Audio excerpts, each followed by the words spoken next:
وَإِذَا قِيلَ لَهُمْ آمِنُوا كَمَا آمَنَ النَّاسُ، جب ان منافقوں سے کہا جاتا ہے کہ تم بھی اسی طرح ایمان لاؤ جس طرح دوسرے لوگ ایمان لائے ہیں، تو قالوا، تو جواب میں کہتے ہیں، أَنُؤْمِنُ كَمَا آمَنَ السُّفَهَاءُ، کیا ہم بھی اسی طرح ایمان لائیں جس طرح یہ بے وقوف ایمان لائے ہیں؟ فرمایا أَلَا إِنَّهُمْ هُمُ السُّفَهَاءُ، سن لو بے وقوف خود وہی ہیں، وَلَٰكِن لَّا يَعْلَمُونَ، مگر یہ جانتے نہیں ہیں۔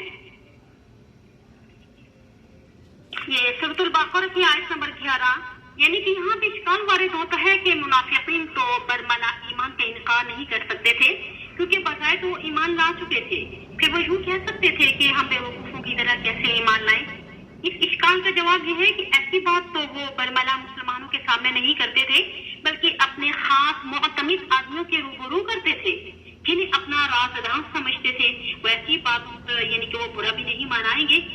اس مقام پر ایک اور نقطہ قابل غور ہے کہ اللہ تعالیٰ فرما رہے ہیں، جب ان سے کہا جاتا ہے کہ ایمان لاؤ، حالانکہ ایمان کا دعویٰ تو وہ پہلے ہی سے کر رہے ہیں، تو ایمان لانے کا مطلب یہ ہے کہ میں زبانی طور پر ایمان نہ لاؤ بلکہ حقیقی اور صحیح ایمان لاؤ، جیسے دوسرے ایمان لائے ہیں دوسرے لوگ بھی، یعنی کہ مسلمان، کیونکہ فلاح کا دار و مدار تو اسی ایمان پر ہے کہ لذات فانیہ، شہوات نفسانیہ یا ریاکاری، طلب جاہ وغیرہ حقیقی ایمان کی بدولت ہی تو دور ہوتی ہے، کیونکہ باطل مقصد کے لیے خالی ایمان کا اظہار ہر کس مفید نہیں ہو سکتا۔ اسی لیے فرمایا حقیقی ایمان لاؤ، یعنی دل کی پوری تصدیق اخلاص کے ساتھ ایمان کو قبول کرو۔ اب دوسرے مقام پر آتا ہے یا ایھا الذین آمنوا آمنو، اب 2 دفعہ دیکھیں ایمان کا ذکر آیا، اے ایمان والو ایمان لاؤ، یعنی میں زبانی کلامی ایمان کافی نہیں ہے بلکہ حقیقی اور مخلصانہ ایمان اختیار کرو۔ اسی لیے تو منافقین سے کہا گیا ہے نا کہ دوسرے لوگوں کی طرح ایمان لاؤ۔ وہ دوسرے لوگ کون ہیں؟ بلا شبہ وہ حضور صلی اللہ علیہ وآلہ وسلم کے صحابہ کرام ہیں جو حضور صلی اللہ علیہ وآلہ وسلم پر اخلاص کے ساتھ ایمان لائے۔ ابن عساکر رحمہ اللہ تعالیٰ جو یعنی کہ بہت بڑے مؤرخ ہیں اور انہوں نے اپنی سند کے ساتھ حضرت عبداللہ بن عباس رضی اللہ عنہ سے روایت نقل کی ہے، آیت پاک کا مطلب یہ ہے کہ تم اس طرح ایمان لاؤ کما آمن ابو بکر و عمر و عثمان و علی، یعنی کس طرح حضرت علی، حضرت ابو بکر صدیق، حضرت عمر، حضرت عثمان، حضرت علی رضی اللہ عنہ ایمان لائے۔ اب اسی طریقے پر تم بھی ایمان لاؤ۔ اب ان کا ایمان خلوص اور حقیقت پر مبنی ہے، ان کے معیار سے پورے اترو۔ میں زبانی دعوے سے بات نہیں بنے گی، تم تو جھوٹے ہو۔ وما ہم بمؤمنین، یہ لوگ قطعاً مومن نہیں ہیں۔ اسی صورت میں آگے چل کے یہودیوں کے متعلق اللہ تعالیٰ ارشاد فرماتے ہیں فَإِنْ آمَنُوا بِمِثْلِ مَا آمَنْتُمْ بِهِ فَقَدِ اهْتَدَوْا، یعنی اگر یہ لوگ بھی تمہاری طرح ایمان لے آئیں تو یہ بھی تو ہدایت پا جائیں گے۔ یہاں سے معیار حق ہونے والی بات سمجھ میں آ جاتی ہے کہ حضور صلی اللہ علیہ وآلہ وسلم کے صحابہ کرام خصوصاً خلفائے راشدین معیار حق ہیں۔ یہ اصحاب کبار اگرچہ نبی کی طرح معصوم تو نہیں ہے مگر امت کے لیے نمونہ ہے۔ وہ اپنی اخلاص اور حقیقی ایمان کی وجہ سے ان خرابیوں سے محفوظ تھے جو ایمان کے باوجود انسان کے اندر پیدا ہو جاتی ہیں اور جن کی وجہ سے آدمی ناکام ہو جاتا ہے۔ معیار حق اسی کا نام ہے کہ اللہ تعالیٰ نے دوسرے مقام پہ قرآن پاک میں فرمایا لِتَكُونُوا شُهَدَاءَ عَلَى النَّاسِ وَيَكُونَ الرَّسُولُ عَلَيْكُمْ شَهِيدًا۔ شاہ عبد القادر محدث دہلوی رحمہ اللہ تعالیٰ اس کا مطلب یوں بیان کرتے ہیں تاکہ ہو جاؤ تم لوگوں کو بتانے والے اور معلم، اللہ کا رسول تمہیں بتانے والا ہے۔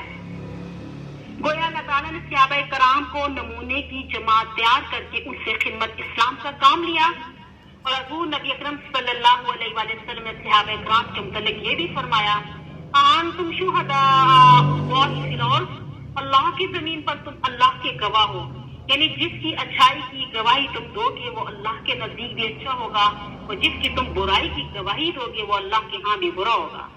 اے صحابہ تم اللہ کے گواہ ہو، خصوصاً اے خلفائے راشدین تم اللہ کے گواہ ہو۔ آپ نے یہ جملہ 3 دفعہ فرمایا۔ ترمذی شریف کی روایت میں ہے کہ حضور صلی اللہ علیہ وآلہ وسلم نے امیر المؤمنین عمر فاروق رضی اللہ عنہ کے متعلق فرمایا ان اللہ جعل الحق علی لسان عمر وقلبہ، یعنی اللہ تعالیٰ نے عمر کی زبان اور دل پر حق رکھ دیا ہے، یعنی کہ وہ حق کے سوا کوئی بات نہیں کرتا۔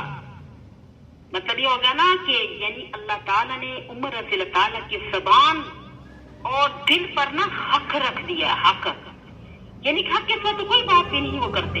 اب ظاہر ہے کہ جس شخص کی قلب زبان سے اللہ تعالیٰ نے حق رکھ دیا ہے وہ معیار حق نہیں ہوگا.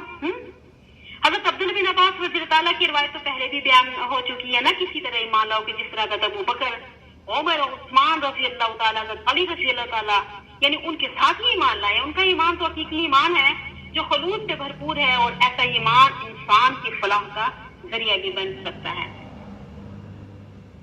اب الناس دیکھیں یعنی انسان الف کے مادے سے ہے.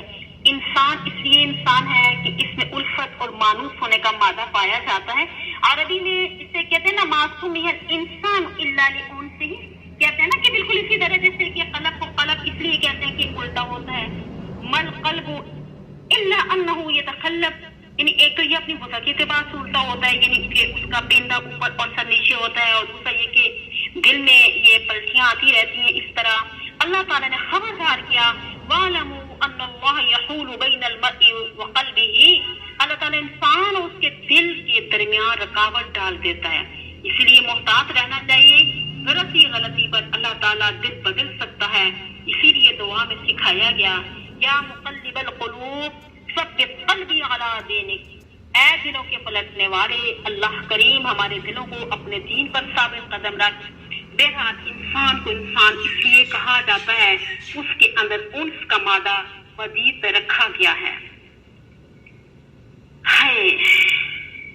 پہلے گزر چکا تھا نا کہ جب ان سے کہا جاتا تھا دوسرے لوگوں کی طرح راسخ ایمان لاؤ تو وہ کہتے ہیں کہ ہم بے وقوفوں کی طرح ایمان لائیں. حالانکہ حقیقت میں منافق ہی بے وقوف ہے مگر انہیں علم نہیں ہے. یہ لوگ ایمانداروں کو اس لیے بے وقوف سمجھتے ہیں کہ دنیا کے نقد سودے کو چھوڑ کر آخرت کی فکر کرتے ہیں، اس کو حاصل کرنے کی تنگ وزت میں لگے رہتے ہیں. مگر بے وقوف یہ بات نہیں سمجھتے کہ عقل مندی کا تقاضا یہ ہے انسان نقصان سے بچ جائے اور فائدے حاصل کرے. ایماندار دنیا کے آج فائدے کی پرواہ نہیں کرتے، آخرت کے اپنے فائدے تو حاصل کرتے ہیں. لہٰذا صحیح معنوں میں عقل مند یہی ہے، وہ منافق بے وقوف ہیں جو آخرت کو چھوڑ کر یعنی حقیقی اور اپنی فائدے کی بجائے دنیا کا عارضی اور فانی فائدہ تلاش کرتے ہیں. مگر یہ اپنے آپ کو عقل مند سمجھتے ہیں اور دوسروں کو بے وقوف جانتے ہیں. اسی طرح اسی فریب سے دنیا کا مفاد حاصل کرنا چاہتے ہیں. اللہ تعالیٰ نے فرمایا الا انہم هم السفہاء، حقیقت میں یہی بے وقوف ہیں، ولکن لا یعلمون، مگر یہ حقیقت حال کو نہیں جانتے.